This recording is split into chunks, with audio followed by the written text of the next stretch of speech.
श्री बलजीत यादव। बात सभापति महोदय, आपने बिजली पे चर्चा में मुझे भाग बोलने का मौका दिया। सभापति महोदय, मैं आपके माध्यम से इस सदन में ये बात कहना चाहता हूं। मैं सुन रहा था अभी सदस्यों को कि ज्यादातर सदस्य बोल रहे थे किसान बिजली की चोरी करता है, छीजत हो रही है, लूट हो रही है। मैं कहना चाहता हूं इस सदन में 48 डिग्री टेम्परेचर में पत्थर तोड़कर बेटों का पेट भरने वाला मजदूर जानबूझ के चोर नहीं होता। हाथ कपाने वाली सर्दी में पूरी रात मेहनत करके पेट भरने वाला होता है। इस बात में कोई चर्चा नहीं करा कि मजबूर क्यों है वो चोरी करने को। बातें हो रही है बड़ी बड़ी,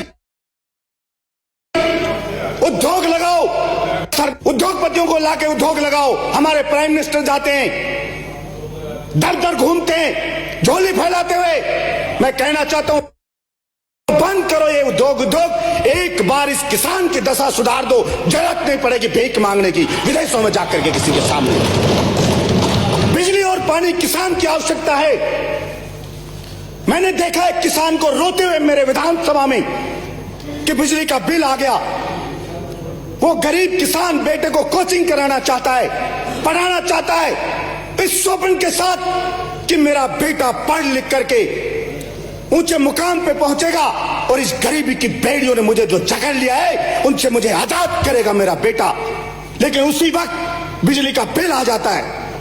पहले 2 महीने में आता था, अब हर महीने आने लग गया। बिजली का बिल जमा कराए या बच्चे की कोचिंग की फीस जमा कराए, वो जब वो कोचिंग की फीस दे देता है तो उसका कनेक्शन कट कर दिया जाता है। वो गिड़गिड़ाता है, मेरा कनेक्शन मत काटो सर, मैं जमा करा दूंगा, मुझे मौका दो, मेरी फसल कट के आने वाली है। लेकिन सभापति महोदय, मैं मंत्री जी को बताना चाहता हूं, उसका बेरहमी से भ्रष्ट बिजली विभाग के अधिकारी जाकर के कनेक्शन काट देते हैं और अगर उनकी संपत्ति की जांच की जाए तो करोड़ों के मालिक मिलेंगे। सभापति महोदय, मैं आपके माध्यम से बताना चाहता हूं, लेकिन उसमें रहम नहीं किया जाता, उसका काट दिया जाता है। और सभापति महोदय, मैं इतने अनेक उदाहरण जानता हूं मेरी विधानसभा में, लाखों रुपए की चोरी करते हैं महीने की उद्योगपति, उनकी कोई भी सीआर नहीं काटता है, कोई उनका कनेक्शन नहीं काटता है। लेकिन उस गरीब मजदूर किसान के साथ ऐसा दोहरा व्यवहार किया जाता है। मैं सिर्फ इतना कहना चाहता हूं मंत्री जी को, हम आपके साथ हैं। आप मुख्यमंत्री जी से बात करें और केंद्र सरकार से भी बात करें। अरे जब उद्योगपतियों का करोड़ों का ऋण माफ हो सकता है तो आपके जो बिजली कंपनियां ये घाटे में, मैं मानता हूं उनका घाटा पूरा करना, तो जब उनका ऋण माफ हो सकता है तो इन बिजली कंपनियों का सरकार क्यों नहीं माफ कर सकती। केंद्र सरकार भी मदद करे और राज्य सरकार भी मदद करे। ये VCR रूपी डायन ये किसानों के मजदूरों के पीछे मत छोड़ो, उनका गला मत दबाओ उनका, इसको छोड़ छोड़ के जा रहे हैं हम तो 50-50 हजार के काट के आ रहे हैं। सभापति महोदय, बिजली का बिल ड्यू रह गया, कनेक्शन कट गया, लाइट जलाने को चला लिया, 50 हजार की VCR काट लिया। वो बेचारा 50 हजार कभी दे नहीं सकता, ईमानदार कभी बन नहीं सकता। इसलिए ऐसी कोई स्कीम लाई जाए कि अगर किसी का बिजली का बिल बकाया है तो उस बकाये बिल में उसको छूट दी जाए और उस आदमी को वापस बेचारे को ईमानदारी से बिल वो भर सके, इस स्थिति में लाया जाए। जब सभापति महोदय किसी व्यक्ति के पास जेब के अंदर 5 रुपए और आप उससे कहते हो कि मुझे 500 रुपए चाहिए, फिर चाहे आप उसको पीट लो, मार लो, कूट लो, फांसी पे लटका दो, वो नहीं दे सकता क्योंकि उसके पास है ही नहीं। तो ये राजस्थान के किसान की हालत है। इसलिए उसके दर्द को, उसकी पीड़ा को भी समझे ये सदन और सकारात्मक सोच के साथ कि किसान मजदूरों ने हमें यहां भेजा है। और मैं कितने ही ऐसे अधिकारियों को जानता हूं जो एक RS मंत्री महोदय 2-2 हजार की संपत्ति मैं पकड़ा सकता हूं। कोई भाई का लाल अगर उनको पकड़ ले तो कोई नहीं पकड़ता है, कोई नहीं पकड़ता है। कम से कम बता रहा हूं, IAS अधिकारी बता सकता हूं जो 10-10 हजार करोड़ के मालिक हैं। मैं जमीनें दिखा दूंगा आपको, ये पड़ी IAS की, पकड़ लो, कोई पकड़ सकता है तो। कोई माई का लाल नहीं पकड़ता है, सिर्फ भाषण दिए जाते हैं। और वही ब्यूरोक्रेट, वही कलेक्टर, वही SP, उनसे फीडबैक सरकार लेती है, MLA का फीडबैक लिया जाता है। वो फीडबैक देंगे, वो चोर अधिकारी, उनसे दिन रात लड़ने वाले MLA का फीडबैक लिया जाता है। वो कौन सा फीडबैक देंगे। इसलिए मैं कहना चाहता हूं, अगर वास्तव में सरकार गंभीर है जनता की समस्याओं को दूर करने के लिए, तो उसको जनता की पीड़ा को समझना पड़ेगा और धरातल पे जाके उसको देखना पड़ेगा, तब उसको सच्चाई का पता लगेगा।